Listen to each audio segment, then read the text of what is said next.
What is up, guys? I'm Daniel, and today we're going to be talking about the Xbox Series S versus the Nintendo Switch. Now, this isn't going to be a spec comparison, but more of a comparison of what it's like to use these consoles on a regular basis, and if you're looking to get into gaming for just a few $100s, which one you should really be considering. These two are my most played systems of all the consoles I own, so I feel like this really is something that I can hopefully help you out a ton. Now, as I just said, the Xbox Series S and the Nintendo Switch both come in at $299 US.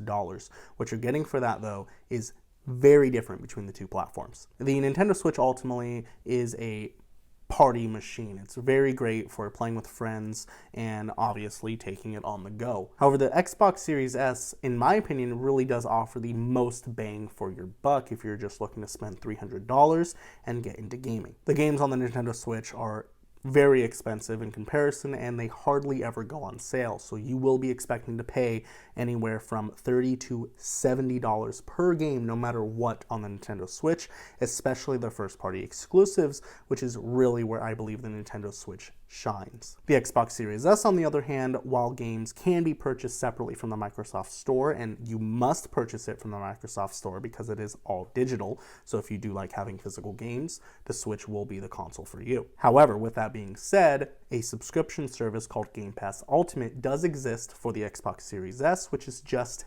$15 a month. Now that gives you access to hundreds of AAA big games. You're getting first party exclusive titles day one on launch for free, included with the subscription. You're getting their Xbox Live Gold membership, which allows you to play games online via multiplayer and such. You are getting Xbox Live Gold, which is required to play games online. You'll also be receiving an included subscription with that $15 of EA Play, which includes amazing titles such as Star Wars Jedi Fallen Order, Star Wars Battlefront, and most notably, the entire Battlefield series. So ultimately speaking, if you're looking into getting into gaming for the absolute cheapest price out of your pocket, the Series S is going to be for you. However, much like when comparing Xbox to PlayStation, one thing that you have to note is the first-party experiences on the Xbox could be seen as less desirable as what's available on the Nintendo Switch. And the Nintendo Switch comes with games well known such as The Legend of Zelda Breath of the Wild, Super Mario Odyssey, Super Mario 3D World,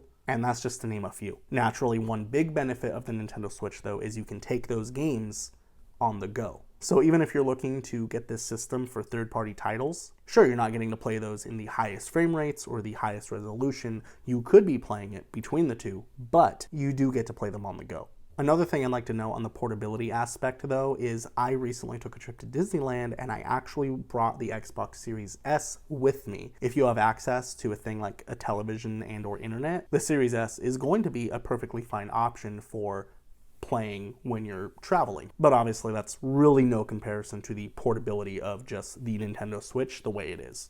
Another point to look at is its available storage. The Xbox Series S comes with 512 gigabytes of memory, which usable of that is about 360 gigabytes, while the Nintendo Switch comes with just 32 gigabytes. While games do take up less space on the Nintendo Switch than the Xbox Series S, it is needless to say that you are going to have to look into purchasing extra storage options. And with the Xbox Series S being an all-digital console, it's even more necessary on its end. So even though I did mention that the Nintendo Switch games are going to be more expensive overall, if you factor in how much you're going to need to spend to enjoy those games on storage versus the Series S and its available games for cheaper via Game Pass, it probably boils to be about the same no matter what. You can purchase something such as this for the Xbox Series S, which is the Seagate expansion card. This is the 1 terabyte option, and this ran me $220. Now there are cheaper options. You can purchase a $60 external hard drive and play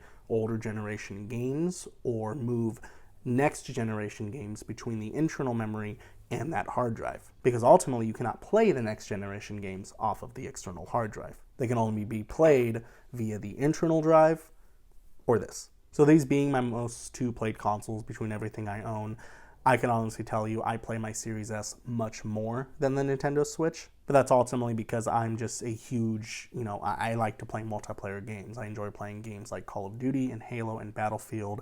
I recently started playing Rainbow Six Extraction, which has been a lot of fun, which, by the way, was free on launch with Game Pass Ultimate. It's not always just the exclusive titles either that are day one launches included with Game Pass. I did purchase my Nintendo Switch solely for playing with friends and playing their first-party exclusives. For your $300, if you're looking for the most well-rounded overall game machine, the Series S is probably going to be the one you want to look at. The Xbox does have great exclusives. You get a ton of great third-party support, and you don't have to compromise those experiences by playing them in 1080p or in 30 frames per second. And then Nintendo Switch, on the other hand, is a more very specific machine. If you're a very casual gamer and you just want to kind of sit down and relax a little bit after work, maybe play some Animal Crossing, some Pokemon, those kind of titles, then the Nintendo Switch is going to be the better option. One thing to note as well is the Nintendo Switch does come in other variants. You can get the Nintendo Switch Lite, which starts at $200,